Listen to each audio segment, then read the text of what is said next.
everybody. Dan Illman and Mike Beer, the DRF race of the day for Thursday, June the 2nd. Race number 8 at Belmont Park. We're going about 1.25 miles on the inner turf. It's a third level allowance with an $80,000 claiming option. Let's take a peek at this field. Remember to scan the QR code for race of the day access on your mobile devices, and you can view free formulator past performances for this race on the race of the day event page at drf.com. Take a peek, handicap along with us when it's time for you to make your final determinations. Play this race with your DRF Bets account, which includes free formulator past performances. This is a really high level allowance with some nice stake sources, Mike. Yes, several stakes quality performers in here, Dan. A couple of stakes winners as well in this field. This is a really solid one. You know, a couple of horses coming off of layoffs, so we'll see how they do. But overall, a lot of talent in this group. I love the Timeform US Pace Projector because you can also handicap it. We'll throw up the Timeform US Pace Projector for this race. And the 6 Ever Dangerous has shown some speed in the past. The number 4 Flop Shot has shown some speed in the past. But I'd be very surprised if Doswell isn't in front after the opening half mile. Agreed. I mean, that's how I looked at it anyway. You know, every time you see Doswell's name in the PPs, you just sort of feel like he's going forward, Dan. And it kind of just seems like his best races come when he's able to be in front, and I'm sure that's where Barclay Tagg and Kendrick Carmouche want him to be. Let's talk a little bit about the deep closer on your pace projector. That's the number 1, Moon Over Miami, who was a stakes winner for Belmont at 3. And it's just a shame that he had an abbreviated 2021 because I thought he was rounding into his form. I really liked his effort in the Man o' War 2 starts back, a race in which he was kind of far back down towards the inside, in behind horses turning for home, had to alter course up the rail. He ran very well that day, and then he just didn't fire in the Bowling Green, which makes me think something happened. Yeah, that's how I looked at it too. I mean, I wonder how big an issue it was. But either way, that it just sort of feels like maybe a little time off could have done this horse some good. I'm with you. I thought his Man of War was a fine performance there. He did have a pace in front of him that day. I thought he ran really well to just miss his prior 2 starts when they, stretched him out off that layoff down at Gulfstream. He ran really well in both of those races and didn't get the best of trips either time. I'm with you. I felt like he really got good as a 4-year-old, and I'm hoping that he can come back off this layoff here ready to go because this is a good spot for this horse. Great spot. He's dropping out of 7 consecutive stakes races. He was in against some real toughies last year. Cross Border, who won the Bowling Green, was in very good form. He came back to run 3rd in the Sword Dancer with a 99 buyer. It's a Gamble is the number 2. It's a Gamble's a stakes winner in an off-the-turf race, the Jersey Derby, but he's a better horse on the turf. Let's watch his most recent effort. It was the 2nd star off of a long layoff, a 3rd level allowance race. And we see him here swinging to the outside. I thought all in all the trip was there for him. He just couldn't make up the needed ground. He's trying late, and maybe he's racing himself back into shape. Yeah, I mean, he doesn't have a big excuse here. The pace was pretty solid. He sat all alone in 3rd, and he's just sort of gaining in the late stages along with everybody else. I mean, all 3 horses behind him are also trying to get into this thing late, Dan. I guess the problem for It's a Gamble there, despite being in a good trip, is those 2 front runners just never came back to him, and he couldn't get up in there. I thought he ran fine. I still wonder how far he wants to go, though. Both of his wins on turf so far came sprinting. He was really good in those races, and I was kind of hoping you'd see him cut back his distance. Instead, his connections are going to send him all the way out. Shug McGahee sends out the 3 Baker's Bay 6-1 on the morning line with Flavian Pratt aboard. You talk about Shug horses, and we talk about it all the time. They usually improve with a lot of experience, but I wonder if time's starting to run out for this horse. He's 6 years old. He still seems a little bit green out there. All right, he was probably up against it from a class standpoint in the Pan Am and up against it from a pace standpoint in the McKnight. But I go back to his race 3 starts back. Yes, he was a little bit wide around the track, but he had a look at it, and he kind of just flattened out and was flopping leads in the stretch as usual. Yeah, that's kind of my problem with him too. I mean, I just don't necessarily like any of his races, Dan. Certainly, he's not that far away from some of the leading contenders in this race. So, I guess if the trip works out for him and he can just sort of show up and run his very best race off this short layoff, I mean, I guess you could use this horse somewhere. Personally, the 6-1 morning line doesn't interest me, but if he drifts way off of that, maybe you could try to get him in there.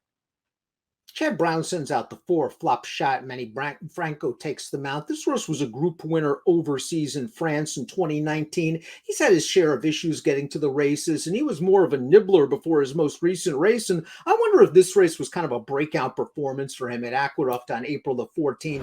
Let's watch that effort going a mile and a 16th. He beat 4 next out winners in this race. One of them, the 9th place horse, came back to upset the grade 1 Man of War with a triple-digit Beyer speed figure. I like how Flopshot finished this one off, Mike. I thought this was a good performance too. He got a great trip in this race. He is eventually going to wear down by Landon C there, who's up on the pace. And then his entry mate, Kurumada, is going to come flying way too late in this race. Yeah, I guess he ran fine, Dan. You know, they're going to stretch him out now. Again, Chad Brown hasn't really gone longer distances with him since this horse got over here. I think it's, notable that his 2 wins over in France also were at 9 furlongs. So we'll see how he does. I'm not going to sit there and suggest that he can't get the mile and a quarter. On the other hand, I don't know if it helps him at all. And it's not like he's going to be some kind of great price in this race. I was kind of against this horse. Doswell's up next, the number 5, 5-2 on the morning line for Barclay Tagg and Kendrick Carmouche. This horse took advantage of the right race flow when he won the Grade 2 Fort Lauderdale, but he did sprint on home to win with a triple-digit Beyer. He wasn't embarrassed in the Pegasus World Cup. A, he couldn't make the lead, and he is at his best when he does make the lead. And B, he was in against some very good horses that day while on the chase. If Kendrick, who is an aggressive rider, can get this horse to the front, he is dangerous. A mile and an eighth is pushing it, but he got it in the Fort Lauderdale. Listen, I think this horse is mile and a quarter. I think this is a dangerous horse in this race. I'm with you. I thought his Pegasus World Cup, all in all, just without making the lead that day, he wound up 7th, but that was actually a pretty good performance. He was really in contention down to deep stretch there. He showed what he could do 2 starts back when he gets loose. And I just think they're going in here. I think he is going to make the front, and I don't necessarily think he's going to be that easy to run down.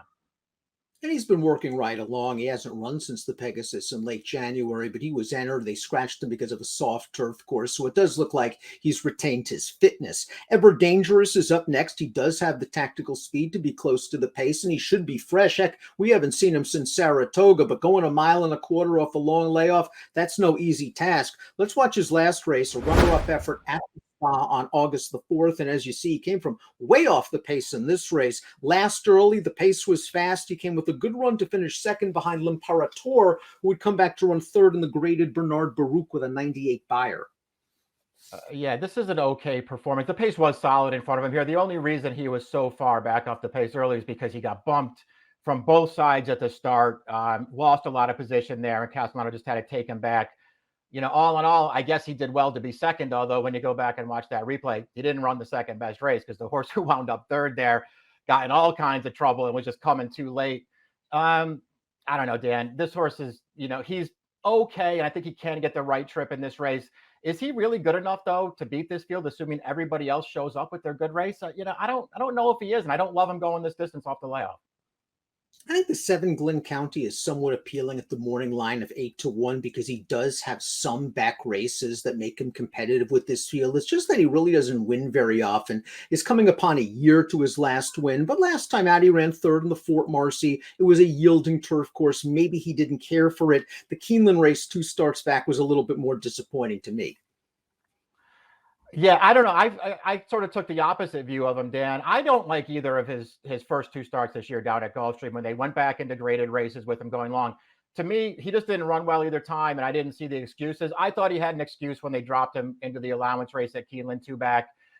Just got stopped and shuffled back at a pretty crucial point in that race, and I think it really cost him at the end there. I'm not saying he was going to win, but he might have won that race. And I thought he ran fine last time in the Fort Marcy. He was not good enough to win that day, but that was not a bad performance at all. It feels like maybe he's getting back into form again.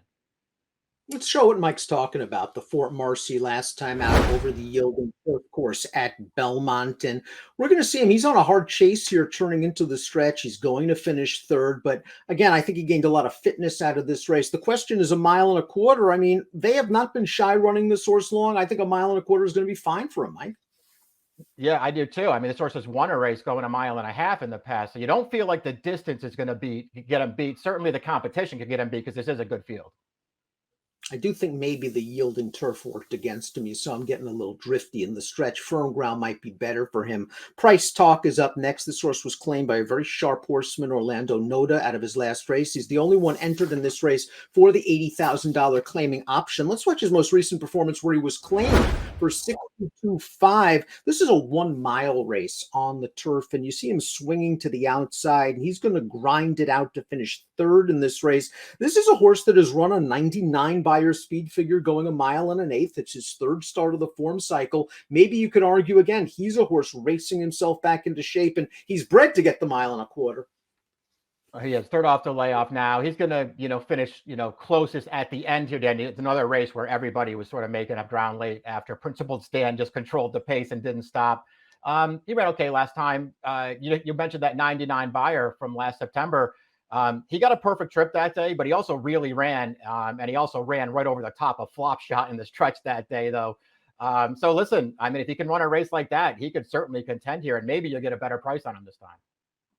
Before we get to our top picks, please click the subscribe button on the Daily Racing Form YouTube channel. Belmont Stakes right around the corner. We'll have you covered on DRF TV. Top pick time now for the Thursday race of the day. Moon over Miami. A horse that just fits very well from a class standpoint. He has to deal with a layoff. I trust Bill Madoff layoffs. This just seems like the right spot, doesn't it? Yeah, that's how I looked at it. You always have to worry about layoffs, especially if this horse, winds up taking a lot of money in here. I don't think I'd take too short a price on him, Dan, but I do think this is a good spot for him. And you're right. When you look up Mott stats in Formulator, generally coming off of layoffs like this with turf routers, they tend to show up. I just think Doswell's a different horse when he makes the lead. When he doesn't make the lead, he just doesn't have that same kind of pop in the stretch, but he seems to get his confidence up when he gets to the front. And I think Kendrick's got to try to make the lead and try to drop the anchor going 1.25 miles. He certainly has some fast races. 1547 for Mike, 5736 for me. It's the Thursday DRF race of the day. It's the feature, the 8th at Belmont. Good luck.